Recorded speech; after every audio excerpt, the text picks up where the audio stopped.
people, horses have off days. And by looking at them before they actually get on the racetrack, you get an initial impression of which way they're leaning.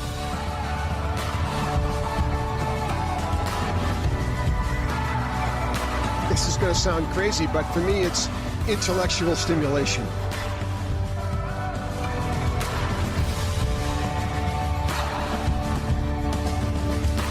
Class is now in session. It's time for night school. Here are your hosts.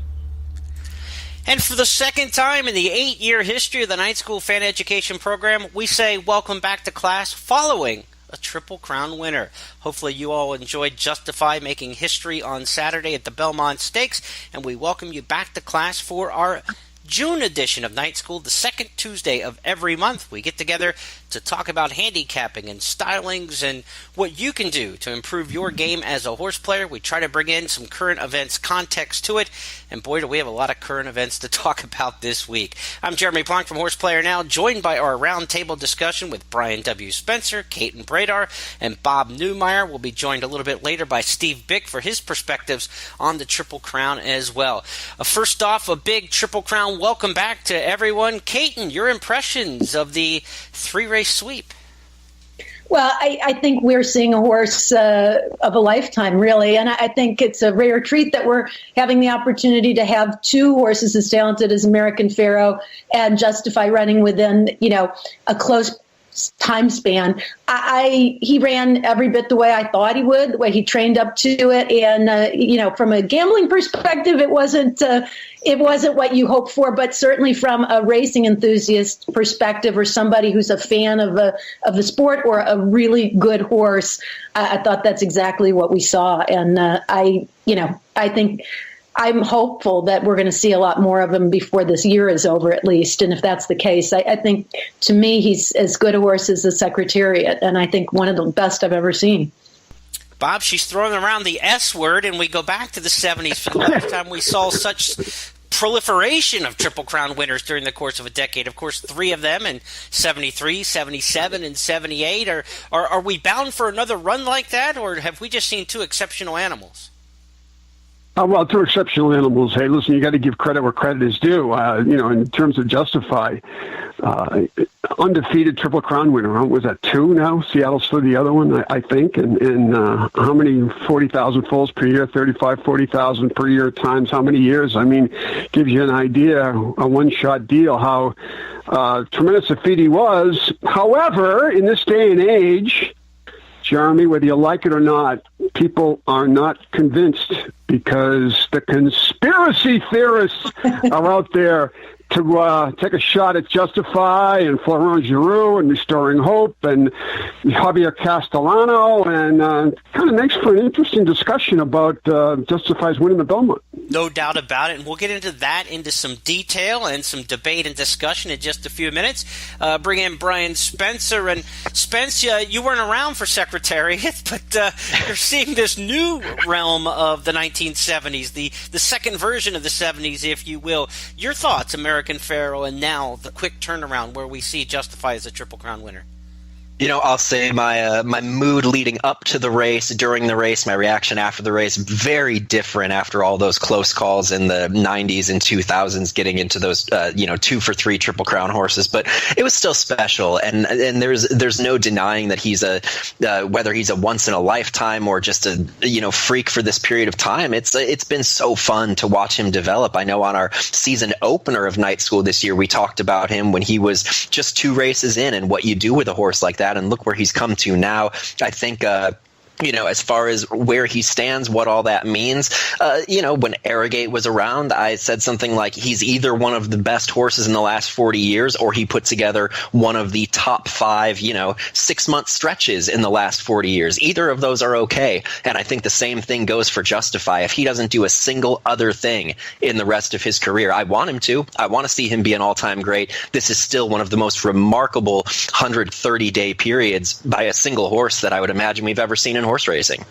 Yeah, it's funny you put it in the historical context of Night School Season 8. His entire career spans from show 1 to show 4. That's That's what we're talking about here. It is such a compressed schedule. And one of my favorite sayings in covering horse racing, as long as I have more than 25 years, is you can't beat the calendar. The Derby is always the first Saturday in May. The Breeders' Cup's always going to be the last week, October, the 1st of November. Full dates, things like that. The one thing you can never beat is the calendar. But I think we finally found the horse who could at least match it. I mean, he did everything against traditional timing norms that you would expect, and was able to come out smiling on the other side of it. Certainly those of you taking part in the live chat tonight, along with Jerry Schottenkirk and with Brian, share your comments about what you thought of the Triple Crown series and what you learned from it and what you hope to learn from it.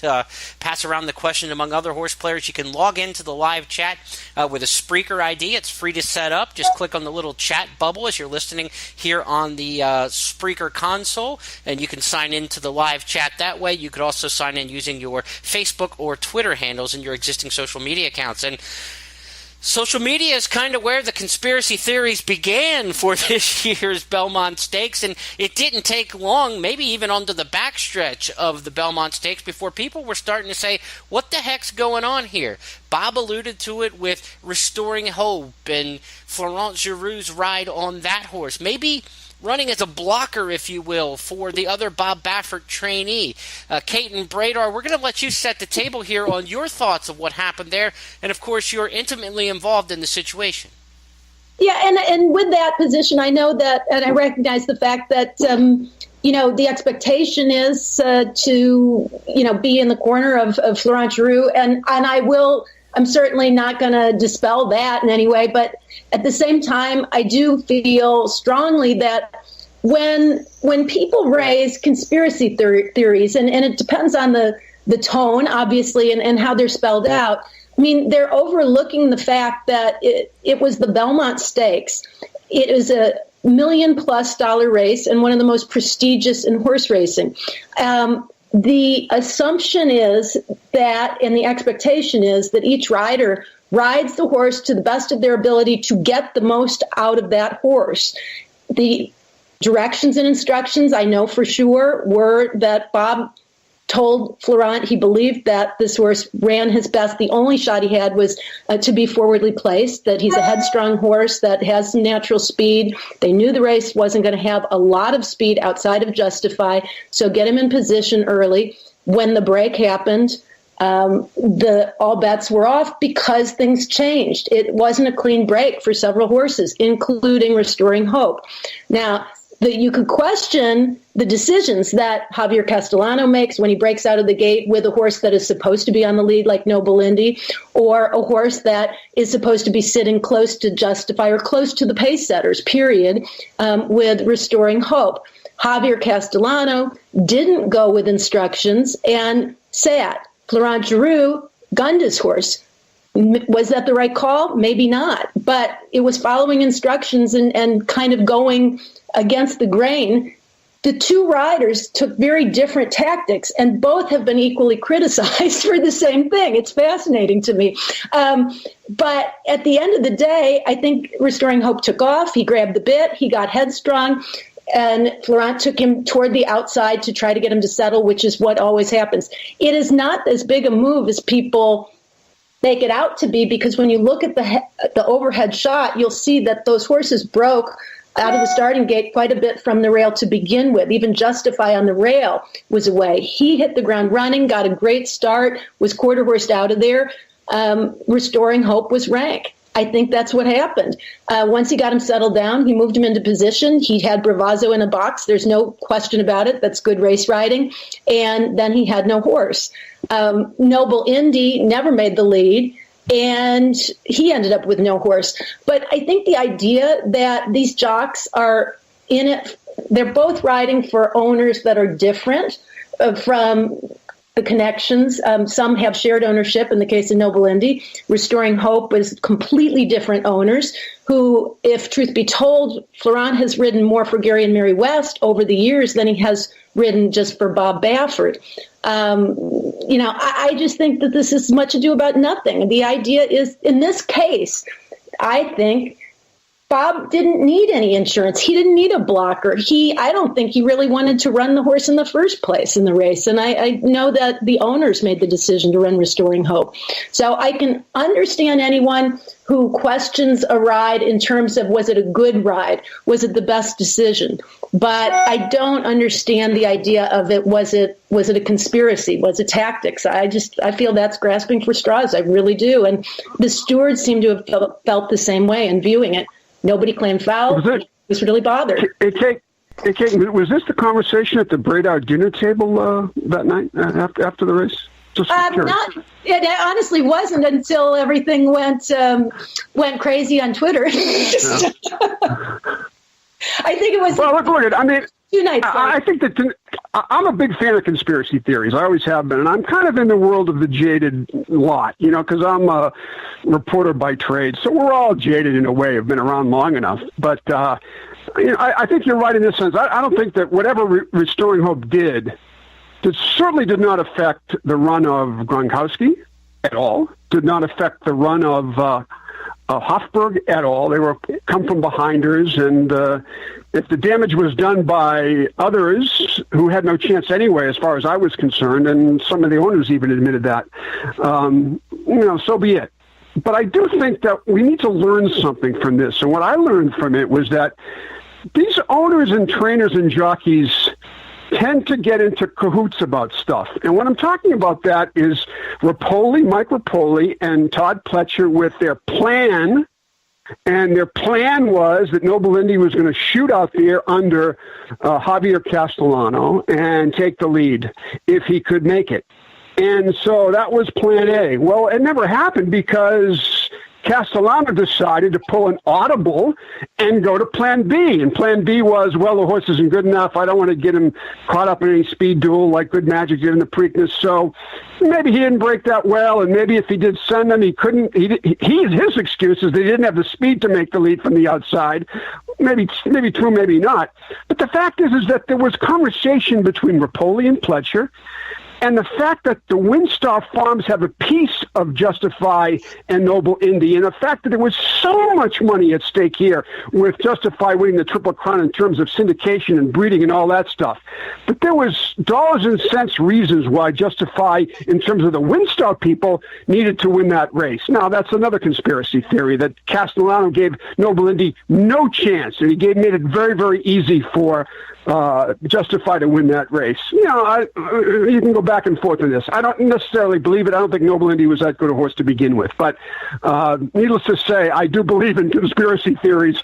And they are just that. They are theories. They're not facts. They're just theories. JFK, assassination is one of them. NBA Finals, referees in the bag, another great conspiracy theory and what have you. But it makes interesting reading. I know that. And hey, listen, we can talk about this all day. And, should a rabbit be in a horse race? That's another interesting discussion. Hey, we can go on like this forever and ever and ever. But it sure makes interesting discussion, that's for sure.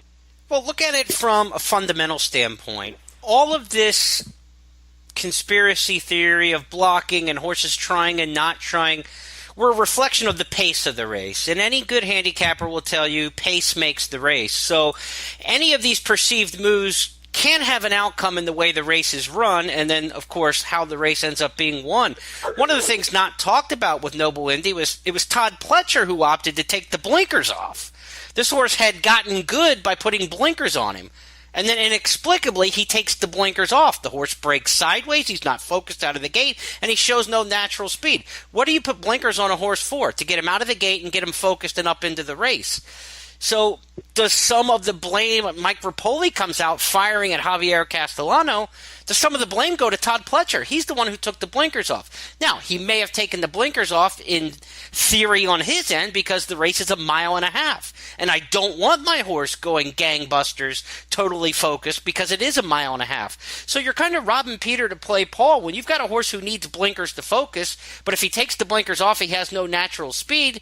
Well, now he's in a no lead, no pass situation. And I've never seen a horse who's not used to passing horses suddenly not break and then do anything. I mean, so his script was kind of written in the first quarter mile. Noble Indy was done when he didn't get up into the race. So all of these things have an effect on one another, but what was the actual cause of the original thing is certainly for debate. I will say, from an overhead blimp shot view, the way Restoring Hope comes out into the path early out and then back into Bravazzo can lead you to think that he is trying to take out the two speed horses. But to get inside the mind, I can't say for any certainty that that's what was going on. But I can see where people who at least look at that and say, that doesn't look right. And for that, you give some credence to people who are upset about it. But you must dive deeper than just your original thought of, at first blush, I don't think that looks right. And as we discussed just here in the last 5-10 minutes, flush out those theories a little bit more before you just go selling out all out for your first gut instinct that there is XYZ, something nefarious going on in racing. I think a lot of times there's a lot more bubbling under the surface than what's obvious to the eye. But then again, sometimes things are just obvious. Spence, your take on what you saw in the tactics and the early setup in the Belmont.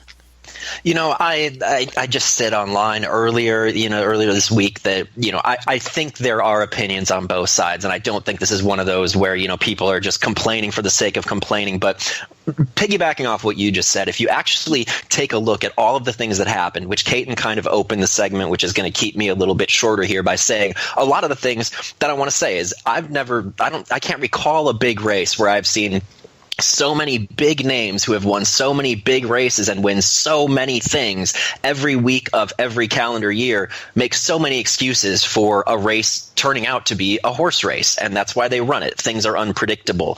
If we're complaining, I believe it was Rapoli, and somebody correct me if I'm wrong because I don't want to put words in his mouth, but quarter horsing,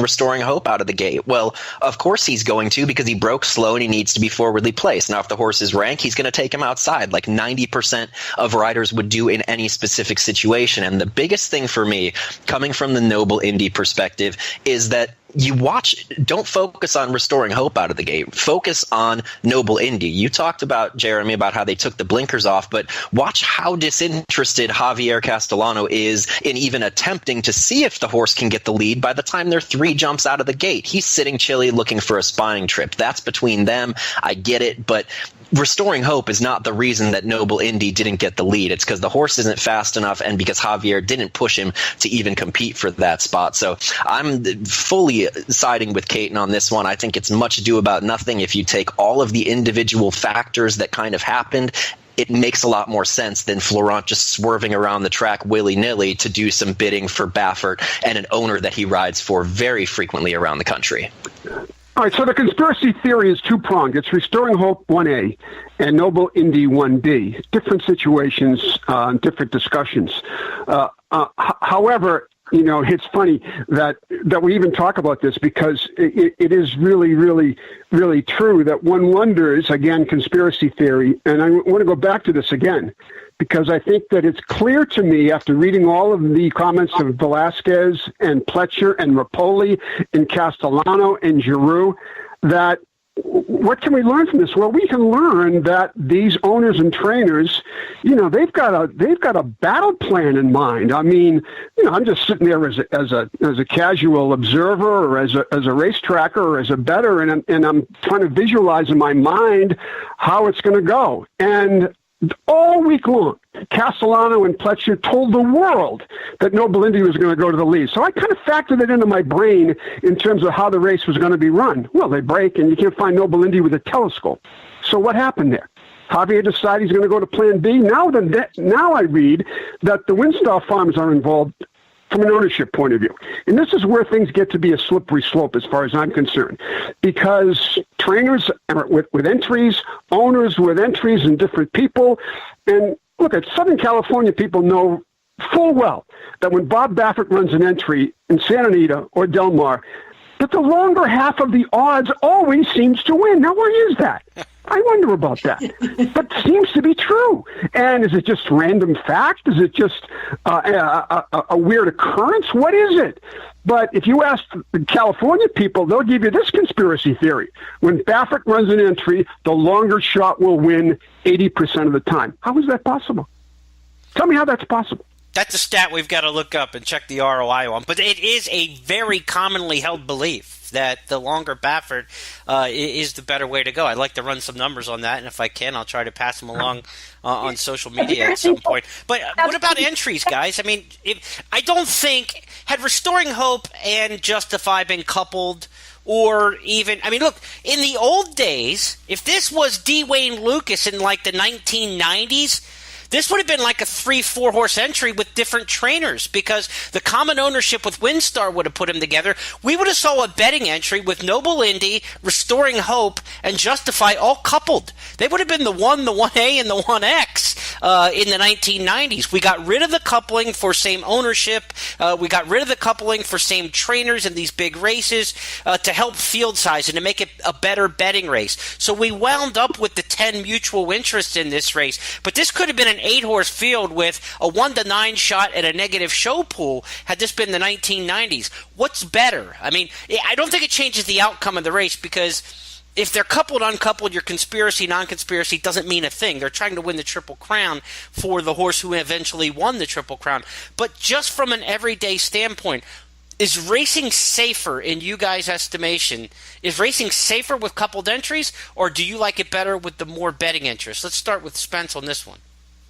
I think that there's probably two good answers, and I don't even know which one I prefer. If you use the word safer, if we're talking about bettors, yes, they're probably safer. But from a perspective of being a bettor and wanting to be able to make money, I'm willing to roll the dice on the occasions that you do have those uncoupled entries, because over the course of time, I think that the number of entries, at least for my bankroll, matters more than the other intangibles. So I certainly wouldn't argue with anybody who thinks differently and think that coupled entries are better for the game. They're safer for the bettors for sure, but I think it does take away a lot of parimutuel opportunity, and I'd rather take that risk with the increased potential profitability. Caton, entries, no entries, which do you prefer? I prefer no entries, although I will say that if they had entries, it would eliminate some of the pressure on the jockeys in terms of the questioning that comes into play when we don't have entries. Because Neumei's right about one thing. It's absolutely there are tactics that are discussed, and whether it's owners and trainers with jockeys, or so be it. When you have trainers that have multiple horses in a race, they are talking to them with a specific game plan in mind, and it has become a very difficult situation for jocks as well as even for stewards, to be fair, in terms of how you determine what is legit and what isn't. But I think that at the end of the day, the expectation is the same whether you have entries or you don't have entries, and I think it's better for the game to have more betting interests. I do think, though, that it does get murky when you have ownership groups like we do now, where many people have common ownership, but with different horses. Mike Rapoli had one horse, Vino Rosso, of his own. He has one horse in partnership with the WinStar people who are also partners with, Justify. That's right. Vino would have been that would have been a 4-horse entry in the old days. They would have had all been grouped together. Exactly, and that's where yeah. I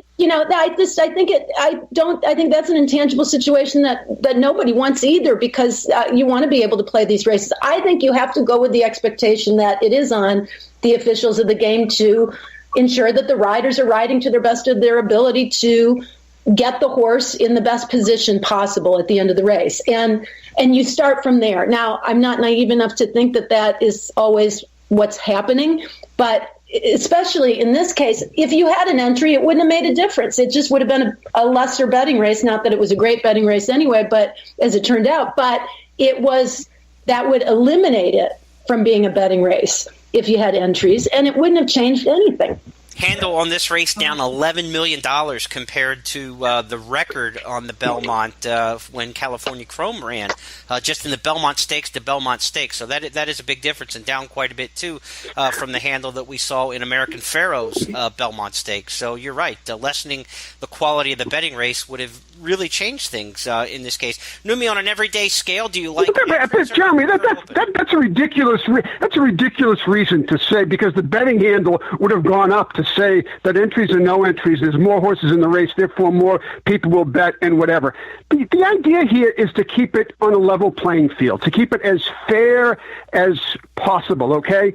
So what do we have here? We have a conflict of interest, okay? So what is the definition of a conflict of interest? To me, it's anything that appears to be a conflict of interest. Mm-hmm. And when you see a race that looks like it's going to be a conflict of interest, like the Belmont Stakes was, okay, it just appears to be that way, so therefore it is.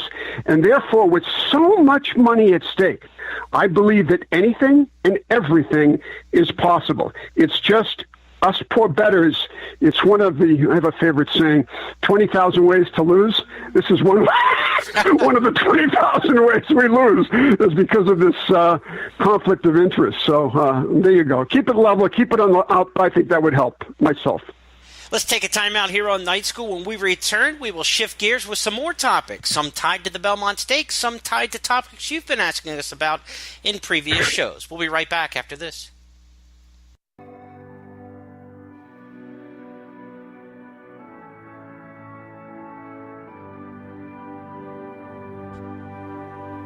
And we'll be right back with more Night School.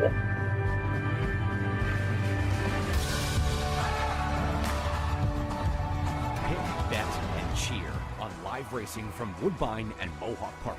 Thoroughbred and harness action. The wagers are just the beginning. Watch award-winning broadcasts covering both breeds, incredible battles contested over the most unique grass course in North America. Experience the full field with over 130 thoroughbred and 160 live harness days. Get access to free handicapping material and join the ranks of Woodbine and Mohawk Park players from all over the globe.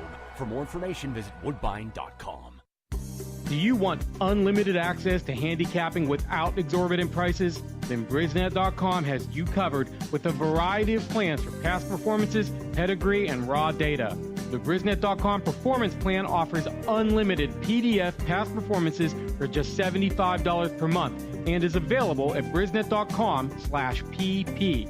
American Produce Records Online puts the pedigrees of nearly 1 million dams and more than 2 million foals at your fingertips, plus sire stats for only $275 per year, and is available at Brisnet.com/APR. The Brisnet.com data plan offers unlimited access to race day data files, perfect for handicappers with their own database or to plug into other people's programs. The data plan is just $125 per month. Visit Brisnet.com for all this information and more, and discover why Brisnet.com is the handicapper's edge. 1, 2, 3 o'clock, 4 o'clock, rock. 5, 6, 7 o'clock, 8 o'clock, rock. 9, 10, 11 o'clock, 12 o'clock, rock. We're gonna rock around the clock tonight. Remington Park is now officially open around the clock. That's right, we are 24/7. We're gonna rock around the clock tonight. We're gonna rock, rock, rock till broad daylight. Gonna rock around the clock tonight. So when we say the party never ends, you better believe it. Remington Park, now open 24/7. I've never experienced anything like it. I thought to myself, this could be today. Why not today? And it was. The horse went from last to first and won by a nose. Winning the NAC changed my life. It never would have happened without TwinSpires.com. I won a Twin Spires qualifying tournament and went on to take the $1 million prize. Play at TwinSpires.com and you could be the next one to hit it big.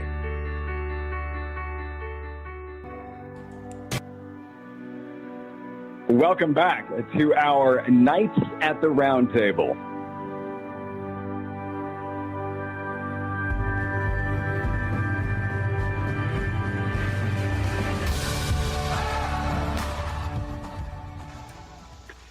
Welcome back to Night School Season 8, our 4th episode, the second Tuesday of every month. This is the June edition following the Belmont Stakes. And during our commercial break. I wish I would have had the mics rolling. Things were going good here. We talked a lot about the Belmont conspiracy theories. And Neumeier was on a roll. Caton was on a roll. Spence was firing stories about New Year's Eve at 1 a.m. There was a lot going on during that commercial break, but we're ready to go here and change gears a little bit. But we still want to take the context of the Belmont Stakes and what we saw on that Super Stakes card at Belmont and talk about some topics that more general in your handicapping. And guys, I think we got another lesson here in how important pace is and how pace makes the race.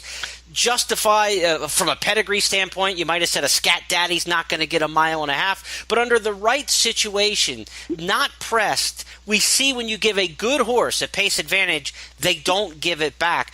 Is pace makes the race still the most important thing in handicapping? It is to me. Give me a quick answer around the horn. Neumeier, is pace where it really starts and you have to look first?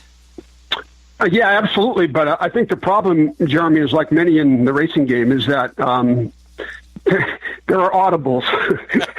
And that is that, when we look on paper and we see a horse go to the lead and maybe they've not been very successful, so they have a bright idea that they're going to take back. And we look at a form and we think we can visualize what will happen. And I want to say at least half the time, it doesn't happen because somebody shifted gears, or someone got caught in traffic out of the gate, or whatever, the multitude of things that can happen. And that makes a very difficult game even more difficult, is that, although I think you're right, I think the pace is extremely important in handicapping a race. The problem is sometimes we just don't know what the pace is going to be because we don't know what the moves are going to be. And I think the Belmont was a good example of how we thought it was going to turn out and it didn't. And I think that can be a good lesson, 10 races a day, 10 tracks a day, and how this can change from race to race. Certainly applies over racetracks, though, not just at the big league level. If you play small-time racing, pace can be just as much of an important factor and just as dizzying a factor in trying to figure out. Caton, your thoughts on the importance of pace? Well, I mean, pace is certainly important as far as handicapping is concerned. You have to you're looking for who's the fastest horse. So in terms of pace, establishing that, but then establishing the conditions come into play too. But I would put the caveat on that, to me, pace is even more important in lesser races. And I know we're going to get another lively discussion on this when we get into class a little bit and what that means or how that relates to pace. But to me, the lesser horse, as far as class is concerned, is there because they absolutely need certain circumstances to go right to be successful, and pace would be one of them. You'll see cheap speed alone on the lead is one of the best angles you'll find. Those horses may be able to carry it, whereas if they were challenged early, they're not able to. So that's where pace becomes a factor. Now, pace is certainly a factor when you're looking at better horses, but I do think that better horses are more often able to overcome disadvantageous pace scenarios and still be successful. And that's what determines, to me, that's what makes a classy horse, a horse that is able to, maybe look at a scenario where, for instance, in the Derby, in contrast to the Belmont Stakes, Justify is challenged through extremely fast opening fractions and is still able to finish and to win the race. And that's a little oversimplification, but I do think that sometimes pace has to be tempered with class. And Brian, what about you? I think that as time goes on, I'm a little bit less interested in, finding one specific horse who I think is going to get to the front unless they're loose, cheap speed. That served me very well in some of those races at Fairgrounds for those cheaper horses that Caton alluded to. But it's the general race flow is still what matters. If you've got three pace horses, I'm almost not that interested in which singular one of them may find the front unless the other ones, absolutely fall apart if they don't get the lead. I want the overall overall race flow. And so in that sense, to me, yes, pace is still the absolute first place I go, because I want to see just in general lumps, kind of groups, where I think these horses are going to be. The specifics of whether they're third or fourth, 3 or 5 lengths off the lead, that's the kind of stuff that has actually, I've found, gotten in my way a lot more than just figuring out the overall race flow. So that's a way I've started to look at things more over the last several years, but it's still, pace is the first single thing that I'll always look at in a race. Interesting way of doing it, though, putting them in clumps, as you'd mentioned there. And, do you have a big clump of front runners, then maybe you're more likely to have a faster pace, and a big clump of closers and not many front runners, then let's not try to split the atom, as you say. We just kind of look at this and say a race like the Belmont probably does get one near the front because there wasn't that much speed in the race. And like Neumeier said, when 1 or 2 of them don't go as projected, then all of a sudden you're handing a race over to the best horse on the planet at age 3 right now, and Justify was not going to give away that kind of advantage. We saw some great racing at Belmont Park over the weekend, graded stakes. We saw races even at Santa Anita on the West Coast, where some name horses were back, out of name races. Solomini back to the races on Sunday unsuccessfully. And I know, Neumeier, you want to touch on this from a class standpoint. Horses coming out of name races aren't always the best way to turn. Yeah, this is probably before your time, Jeremy, but there was a good song that was written by the great Don Henley of the Eagles, and it's called Dirty Laundry. And I think he has a line in there, and he says... You think? And so you know about the song. It's kind of interesting. And one of the lines in there is, we all know that crap is king. Class is crap as far as I'm concerned. And I don't mean to cherry pick, but let's take last weekend. Take Charge Paula. Even money, 3 to 5, 4 to 5. Because why? Well, she was dropping from a route to a sprint. That seemed to be her game. And suddenly, she goes from the Kentucky Oaks, which is the best race for 3-year-old fillies, into kind of a half-ass filly sprint race. Seemed like that was the class move to make. You can't find her. Solomini last Sunday at Santa Anita from the Kentucky Derby goes into a race, I believe, called the Affirmed, where he was 1 to 5. Couldn't lose. Why? Why was he 1 to 5? Well, Baffert trained him number 1, and he was, quote, the class of the race. And who won the race? Well, a maiden won the race, a good maiden, and one of the few horses that actually got right this weekend. I forget his draft pick, I think was his name, I'm not sure. Anyway, and I know I'm cherry picking here, but I think the general rule is, look, when commentators see a horse win that was dropped in a claiming race from 50K to 25K, they say, well, he was classy, that's why he won. Crap. It's crap as far as I'm concerned, all right? Because just as many $2,500 or $4,000 horses or $6,000 horses can go up and win that race. So, hey, take it with a grain of salt. But if you're a handicapper, please, I beg you, I'm begging you, don't look at class as an important part of handicapping. I think we're going to get a conflict here when we go to Ms. Bredar on this one, because I know that class is important to her. Before we make that transition to Caton, I think class has changed. I think races used to be maybe a little bit more defined, and the classification of races were more defined. Allowance horses were allowance horses, claimers were claimers, non-winners at 2, non-winners at 3.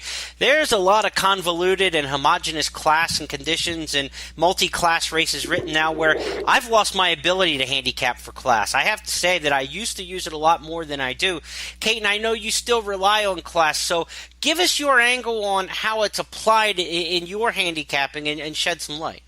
Well, I do think you're right, Jeremy, that class and even the distinctions among them have changed pretty dramatically in the last few years. And especially if we're dealing with claiming races and allowance races, that there's a lot less that distinguishes the different calibers of competition because the goal has been for racing offices across the country to get the biggest fields possible. So they're kind of doing a melting pot or almost hybrid of conditions, which makes class really difficult to kind of decipher to start with. And I think what Neumeier's talking about is there's caliber of competition as denoted by class, but then there's the ability of a horse, how classy that horse is, how much class does that horse truly have.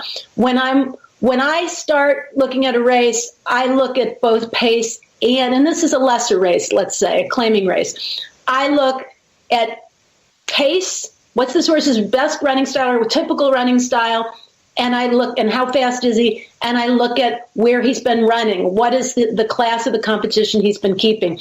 And I don't know, I've had a lot of luck with the class droppers. Now I think you have to kind of pick your spots, and you do have to watch, because there is the caveat to that of those horses that exit good races, like a Salamini, as Bob pointed out. But I still believe that class is a really important factor overall, determining how classy or what the class of the individual horse is.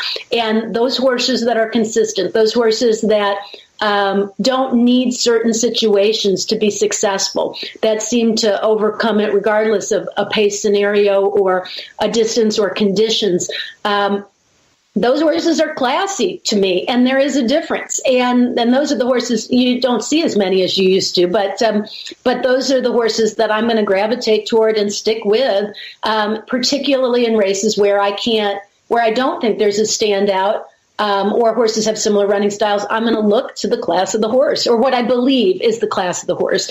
And I think it used to be the old golf, the old comparison was to take golfers, and on any given day a golfer could go out and shoot this amazing game and this amazing score, and have 70 at Augusta, just your average golfer. But if he is going to be in against Tiger Woods, I don't care where you are, or unless he's coming off his surgery, he's never going to beat him no matter what. That's class. That it doesn't have anything to do with the times or the golf score. It's that ability. And can you do it when one is against the other? I think that's kind of an artistic viewpoint that you take with that, and that ability to kind of project that upon the horse and feel which one is of that quality, And I think if you have a mind that's wired that way, then it works. If you're more mathematically inclined and numerically inclined, maybe you rely more on speed or some other, statistical angles or something like that. As handicappers out there, you have to remember, Neumeier says it, 20,000 ways to lose a race. There's probably 50,000 ways to come up with your pick for a race. So if some of these concepts that either Bob's talking about or Caton or Brian or myself don't really resonate with you, and you say, I just don't even see what they're talking about, don't worry about it. Move on to the next way of picking a winner. There are so many factors out there that can help you pick winners. If looking at something artistically or numerically is not your bag of tricks, go another direction. And for me, I've had a hard time becoming still utilizing class handicapping, and I've kind of abandoned it. So there are other ways to twist and turn. Spence, your take on this class discussion? I'm more with Neumeier here. I don't care very much at all. Back when we were producing the Daily Buzz Report a couple years ago, I would get my best horses by simply watching replays. I would watch them blind, not even knowing what had happened, who was in them, getting some good visuals, and then analyzing it afterwards with the paper if I wasn't playing that particular day. So, then those horses would come back. They'd be up way in class, and if I for 1 second looked at I would talk myself out of them. The best things were finding good horses who made huge moves in races and let them step up. I absolutely loved it. An informed, cheap horse, so to speak, stepping up in classes, on paper is always going to be one of my favorite things. I don't necessarily buy, from one race to the next, especially with these, $15,000 B races, but the races you won for $7,500 or less don't count. If you look at those on paper, you have no clue who was in those. You're going to spend your whole day handicapping one race just looking at who ran against who. It's useless to me. And just so Bob doesn't feel like he threw away the Don Henley reference with Dirty Laundry, and I can just show myself out after this, but I know that song, but only because I found it when Lisa Marie Presley covered it in 2005. Now I love it. All of my apologies to everybody who's listening and everybody who had to hear that story. I was just hoping that he wasn't talking about me with the bubble-headed bleach blonde. Tells you about the plane crash with the gleam in her eye.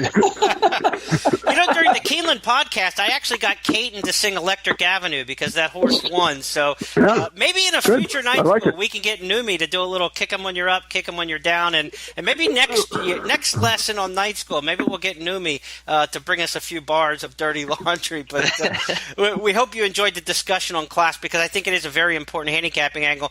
And as Brian just mentioned, another way of looking at it is visuals, right? I mean, watching replays and finding good horses that you want to play without any of the context to go with it. So, again, there are so many ways that you can go and try to find a winner in this game, and it's about how you strategize and bankroll and attack. We talked about that in the last night school, about putting your money on your opinions. Same kind of thing. There's 20,000 different ways to make a pick in a race, but there's only a few solid ways to manage your money, and hopefully you can go back and check out some of the archives with those so that when you are right, whether you're looking at class, whether you're looking at pace, whether you're looking at speed figures or watching videotapes and playing a horse back, make sure you get paid when you're right. That's what this is all about. Some of the questions that have come in from our night school audience over the course of the past couple lessons came from Colonel Mike. Had a good one. He wanted to talk about the difference between one-turn and two-turn races. And as we saw at Belmont Park with that huge expansive 1.5-mile oval, there are 1 mile races, in fact a 1 1/16 race even, a 1 1/8 race even, or around 1 turn versus 2. Caton, I know from a horsewoman's standpoint, I think you will be really apt to explain this, but from the mechanics of a 1-turn race and a 2-turn race, the horse's gait and their lead changes and how they maneuver around the racetrack are different. Give some explanation to the fundamentals between a 1-turn and a 2-turn effort. Well, and the thing is, too, and Belmont is the trickiest of them all, I think, from the standpoint. But when you go to the 1-turn mile, you're oftentimes dealing more with a dynamics-wise in terms of pace that's similar to an extended sprint versus a route race where the emphasis is on conserving energy till the end. In this particular instance, you still are usually going to have to use horse or gain position earlier, get into the race earlier. It's going to be faster because a 1-turn mile is going to typically run faster than a 2-turn mile, just because of the way it plays out. So, yeah, you don't have any quite as much margin for error is my opinion on it. And it's interesting, and I find it, to be honest, one of my weakest parts is trying to figure out which of those horses, particularly when turning back, are going to be more effective at the mile. I know that that's a favorite handicapping angle of a lot of people, horses who've been going longer or who have been running around 2 turns that suddenly go to the 1-turn mile and those types of distances. I struggle with it, to be honest, to kind of figure how it plays. But as far as pace and even where those horses sit positioning-wise, a good example was Monomoy Girl going from the 2-turn races like the Kentucky Oaks at a longer distance, tactically had always been on the lead, suddenly doesn't find herself on the lead in the Acorn at Belmont. Well, that's going to be a natural byproduct of the change in those tactics as well as how those types of races play. But figuring out which ones are going to excel at that is really hard for me. I defer to others, and I keep looking for the key to that one. Some horses also do like to run on turns, and that's one thing that you have to keep in mind. If those horses are showing their best acceleration and seemingly to take over or take control of the race on the turns, in 2-turn races, when they go to the 1-turn, they're not going to have that advantage because they are going to have to use some horse in that long run down the backstretch. Bob, what about you? 1-turn versus 2-turn. Is there anything you look for? Well, if I'm looking at front runners, I tend to gravitate more towards 2-turn runners. But I kind of agree with Miss Bredar in the sense is that I don't really have a great feel for one or the other. I do know a couple of things, though, that in 2-turn races, particularly, I think the outside post positions are at a severe disadvantage. And when I see particularly a come-from-behind horse will eventually, he'll break from the 7 or 8 post in a 2-turn race and go immediately to the rail, and he spots 15 lengths to the front runner. Conversely, in a place like Belmont, which is really a 1-turn, 7 furlong mile, 1 1/16, 1 1/8 on the main track, I think there the outside has the advantage, and the inside has a disadvantage. So my rule of thumb is mostly based on post position in 1 or 2 turns versus actual front runners versus closers on 1 or 2 turns. And for that, I don't really have a definitive view of it one way or the other. And Brian, what about you on the 1-turn, 2-turn discussion? A lot of what Caton said resonated with me as far as, trying to get a grasp on it. And, what is a kind of modest speed horse going a mile and a 16th around 2 turns mean cutting back to a 1-turn mile? And this is probably a far too simplistic way to look at it. But one of the ways that I've kind of helped myself learn to do those is to avoid splitting hairs so much between that mile and a 16th. It's almost easier for me to envision those horses cutting back to a 7 furlong run. Because it's the early stages of those mile races, as Caton mentioned, a lot of times will play out a lot more like a 7 furlong race. I'll almost dive in, start doing my handicapping, and get a feel on the field as though it were a 7 furlong race, figure out how I think it would play out, and then go back and adjust given that extra 1/8 of a mile. Is somebody really going to need it? Is somebody really going to be disadvantaged by it afterwards? But a lot of times, especially at places like Belmont, you look at Arlington, Churchill, that have those 1-turn 7 furlong and 8 furlong runs, they play so similarly. You can, I found at least, I can almost get out of my own way and out of my own head a little bit better if I just look at it as though maybe it's a 7 furlong race to get the handle on it, and then I can add in that extra 1/8 of a furlong. I don't know if that would work for other people, but it's been helpful for me. And you also talk about the 1-turn mile at Gulfstream Park over the course of the winter. So some of the major venues, especially on the East Coast with Belmont and what we see at Gulfstream, do run the 1-turn miles. Churchill, Arlington in the Midwest. A handful of tracks, but prominent high-profile racetracks where you see quite a bit of racing in that 1 turn. So maybe some of those tips could help out. I think, Jeremy, if I can interrupt for a minute, I think there is, and people that listen to this are going to be confused, and I don't blame them because it can be tricky trying to compare 1-turn and 2-turn races. Some horses excel on 1 turn, some excel in 2 turns. It's almost like slop and main track dry. Some excel 1, others maybe. It depends on the kind of shape they're in, what have you. But I do know one thing, and that is when we talk about pace. Okay, we've talked about pace and also 1 turn or 2 turns. And the one, what they call the universal bias, is lone front speed. Right. If you can somehow figure that out, which doesn't happen that often, because what happens is, like in the Preakness, for example, it looked like Chad Brown sent Good Magic and went head-and-head with Justify, and ultimately Justify beat him on the square when the closers came, Bravazzo and Tenfold, and made it a race close to the finish in the Preakness. But that was because somebody went head-and-head with Justify. Now, he proved, and by outlasting all 3 of them, that he was the superior horse, and he proved it in the Belmont. So go get him. But I see a lot of races where I think there's going to be a lone speed, and someone, particularly a long shot, will just fly up and engage that horse, a 1/4 mile in, a 1/2 mile in, and literally run the horse into submission. And again, that's part of the mystery of the game, is trying to figure this stuff out. And you shake your head and you say, well, horse X is going to have a lonesome lead here, and so therefore he has the big advantage to win, the so-called universal bias. And then some kook horse will just run up, probably 25-1, probably some apprentice who will just fly out of the gate and engage this horse. And then you just shake your head and say, hey, next page. I mean, that's what the game can do to you. So I do believe that whether it's 1 turn or 2 turn, that a universal bias is front speed. That's going to put a wrap on our conversation on this part of handicapping and send our panel into next month's night school. When we return next month, we'll talk in July about Saratoga and Del Mar. We've got another segment still to come with Steve Byk and Brian coming up in just a bit here in night school, so stay with us. But before I send the panel out, I want to do a little fill in the blank and get your opinions on this. We'll start with Bob, but the next time we see Justify will be blank. Bob? The 3-year-old stake at Monmouth Park, which is named what? The Haskell? Yes, the Haskell, because I believe that Monmouth will offer Bob Baffert a lot of money to be there, and he'll make sure Justify is there. So I'll say Haskell. Caton? I agree with Bob, and I hope he's right, because I'll be there covering it. Brian? My gut said Travers, but Haskell is realistic too. But I'll go ahead and I'll just say Travers, one final prep, and then Breeders' Cup.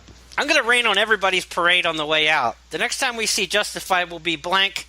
The breeding shed, unfortunately. It's just a lot of money on the line. I know they say they're going to run him again, but I don't know. That bank account talks a lot. I think the next time we see him, I think, might be on the pages of a sales guide in 2 years. But I hope we get to see him quite a bit more. Panel, thanks for all of your input. We'll see you back here the second Tuesday in July. When we come back on Night School, Brian will touch base with Steve Byk.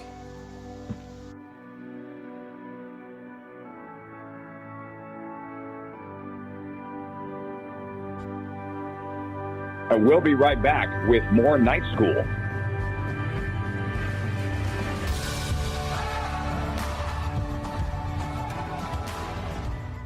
Hey, what's going on? Mikey here, and I'm going to tell you about an offer from my good friends at ExpressBet. Let's be honest, we know you love playing the races, but you can't always make it to the track. Sometimes life just gets in the way of a good bet. Well, what if I told you about a place where you never miss a bet and you start with house money? You'd say I'm crazy, right? Well, not at ExpressBet. Your first $100 are on them. That's right. Sign up with expressbet.com using promo code XBRadio, bet $100, and they'll deposit $100 back into your account the very next day. Hey, plus you could get an extra $25 if you use Express Fund Direct Deposit. You see what I mean? House money for betting the races. It's that easy. Check it out at expressbet.com to learn more. And don't forget to sign up for promo code XBRadio. You're gonna love it. And that's a Mikey guarantee. Must be 18 years or older and 21 years old in certain states to open an account with ExpressBet and reside in a state where such activity is legal. Void where prohibited. National Gambling Support Line 800-522-4700.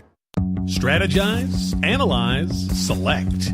Join Keeneland Select to bet on racing from around the world on your computer, tablet, or smartphone, anytime, anywhere. Featuring the best rewards in racing, free pass performances, live video, race replays, and more. Plus, Keeneland Select invests a portion of its profits back into the sport. Join Keeneland Select today and earn a $150 sign-up bonus at KeenelandSelect.com. Dedicated to the sport and dedicated to the players.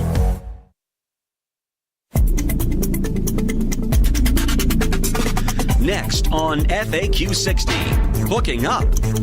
One popular handicapping angle in American quarter horse racing has a catchy name and a place in the toolbox of many horse players. Hooking up. That's when two horses racing alongside one another hook up and bring out the best in each other. Many horses run only as fast as those around them, so breaking next to the fastest horse in the race can be a perfect date. Hooking up also makes sense as a handicapping angle when you consider traffic trouble. Often the race winner is the fastest horse who has the cleanest trip. By running alongside a horse with a clean trip, the runner-up can have smooth sailing. Remember, what's lucky for good old number 7 can also be good for numbers 6 and 8. This FAQ 60 is presented by AQHA Racing and Horse Player Now. For more, go to AQHARacing.com. Catch the buzz. Horse Player Now is popular handicapping tool returns and puts our handicappers to work for you in a new and improved format in 2018. Team grid picks, feature race analysis, Bob Neumeier's stats and sheets plays, consensus team gimmicks captained by Caton Bredar, and analysis of 6 major tracks in each issue provided by the Horse Player Now team. Purchase individual editions or subscribe for the remainder of 2018 and save over 60%. Our eyes, your prize. To learn more about the buzz, view sample reports, and subscribe, visit horseplayernow.com.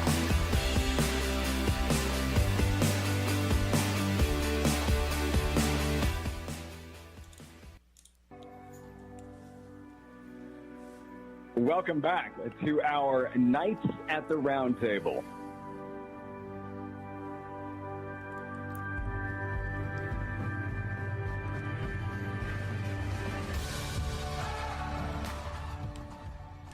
Welcome back to Night School. We're going to close out the show with a visit from Steve Byk. And Steve, we were talking right before we came to record this that you've had a lot of fun and probably a tired few months kind of traveling the country, getting to see a lot of Justify's wins. Earlier on the program, we talked about, what do his accomplishments mean? He's a perfect 6 for 6. He broke the Apollo curse. He won the Triple Crown in a span of 4.5 months. And, how do you look at a horse like this, and how do you place him in the context of the good and great horses, or what can we kind of decide after just 6 races in his career?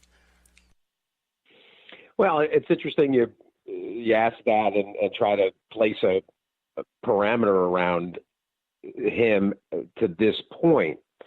Obviously, there'll be a different judgment down the road when his career is complete, and whether that career goes beyond his 3-year-old season, obviously we'll see. But in terms of what has happened in the 111 days that comprised a maiden special win and a run of 5 subsequent victories, including the Santa Anita Derby and the trio of American Classics, he's carved out a unique niche in the game's history. It's something that is so singular and really incomprehensible.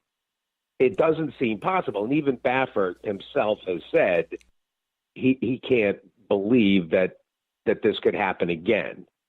Now, he's already repeated something that nobody believed was ever going to happen again. Executing 1 Triple Crown with American Pharaoh. This one is very different, and this horse has qualities about him that if we had more time, if we had a broader career to this point, meaning, I guess a 2-year-old season and things, if we were talking about him, post, career, let's say finishing undefeated and winning the Breeders' Cup Classic, there'll obviously be a much different narrative. I think it's going to be a long time and a very tortured period of debate and I think kind of misunderstanding about what this horse did, and I think it's so incredible that it's only going to be appreciated in retrospect when we've had a period of time to look back at it and realize what he accomplished. It's preposterous what he did. It's just ridiculous. And just, you mentioned the number of days. I mean, just you kind of encapsulated a lot of stuff that I was kind of thinking about throughout this whole thing is this can't happen. This can't happen with a horse like this who just started in February. Unbelievable. I've only paid 3 phone bills since this horse made his debut, and he's now a Triple Crown winner. That's just, it's wild what he has accomplished in such a compressed amount of time. Now, Steve, speaking of the Belmont, in the wake of the race, there was a lot of conversation on both sides about what happened with Baffert's other runner, Restoring Hope, ridden by Florent Giroux. A lot of opinions that, there was a team effort between them, giving an appearance of impropriety to people watching the race. And the other side of folks are saying, that's a horse race. We see that all the time, every day around the country. Which kind of side of that did you land on? Did you think that there was something that at least could be construed as kind of not right in that situation, or was that just a horse race? Well, there's a bigger question that I think permeates this, this whole scenario. And it has to do with the cross purposes that are in place when you've got an owner like Windstar that is in position to be compromised by their co-ownership of another horse. and several other horses. That is the key and central concern. That's the backdrop of this. You wouldn't have this really any discussion other than certain elements of the way in which the horses in question and the riders that were aboard approached things. Mm-hmm. And I don't sense anything other than some difficulty with Restoring Hope, who broke poorly and then was rushed up. And from that point, it felt like Florent Geroux was doing whatever he could do to basically, make a race of any ilk for Restoring Hope out of what was a bad start. Mm-hmm. And it was pretty clear that the plan for them was to be either on the lead or near the lead, and that's really all Florent Geroux needed to know. And then how it unfolds with him from there, it unfolds. And if you didn't have a Triple Crown on the line, you would just look at that and watch the head on and say Geroux, rushed into contention and had a horse that was difficult to control, and when he finally brought him to the flank of Justify, he stayed involved for as long as he could. As for Javier Castellano and Noble Indy, he couldn't keep up, and this gets back to the way the race was won by Justify. And he's galloping along, cutting out 24 and change, 25 flat fractions, one after the other, and you see horses falling by the wayside. I mean, frankly, Gronkowski. The only reason Gronkowski gets involved in the race is because he blew the brake, and basically could make one run. And that whole scenario, when you look at that chart and you see that the horses that were second, third, and fourth early, they ended up what? 6th, 7th, and 9th? Mm-hmm. It's a classic. It's not a race that lends itself typically, to looking at a chart and seeing a collapse. But if anybody thinks that this was a slow pace, that he got away with murder on the front end, really? If he got away with murder on the front end, then why were the horses that were chasing him getting away with murder? Why did they end up in the back half of the chart? It's not the way it works. If the leader's going slow, well, then everybody behind him is going slow. They shouldn't be compromised by the pace today. They should be able to stay on. They didn't stay on at all. Anybody that was keeping pace with him, it fell away. Vino Rosso, that's maybe one of the most telling parts of what transpired in this race, is that Vino Rosso, they're not even to the turn. And Mike Smith is not asking an ounce, and Velasquez is imploring Vino Rosso. Race is over for him. If people can twist themselves into a pretzel over what was going on behind Justify, it's immaterial. There is a much more important question that the industry needs to address when it comes to what's happening. And I asked Elliot Walden this question after the Derby, and he sidestepped it. He didn't want to answer the topic that is a real issue here. Mm-hmm. And it's a separate topic, and it needs to be asked. I don't know who necessarily gets it brought out on a broader basis, but there wouldn't be any consternation if there wasn't all of these internecine ownership partnership scenarios. That's the root cause of the concerns and the complaints. It's kind of funny though that Mike Rapoli is asking about a team approach, and then in the same breath is disgusted with Javier Castellano, who didn't perform well enough for Rapoli's team approach. I mean, you got to be kidding with that, right? That's kind of the take that I took earlier. Yeah, exactly. The level of being upset is because let's even gift them the idea that there was a plan for the other team. The only thing they're upset about is their plan worked and your plan didn't, but you both had a plan. If there actually was, right? And I don't think there's a couple of things that are also at work here that were difficult when it comes to Bob Baffert. I mean, it's difficult for Bob Baffert to say to as prominent an owner as Gary West, I'd prefer if you didn't run this horse. Mm-hmm.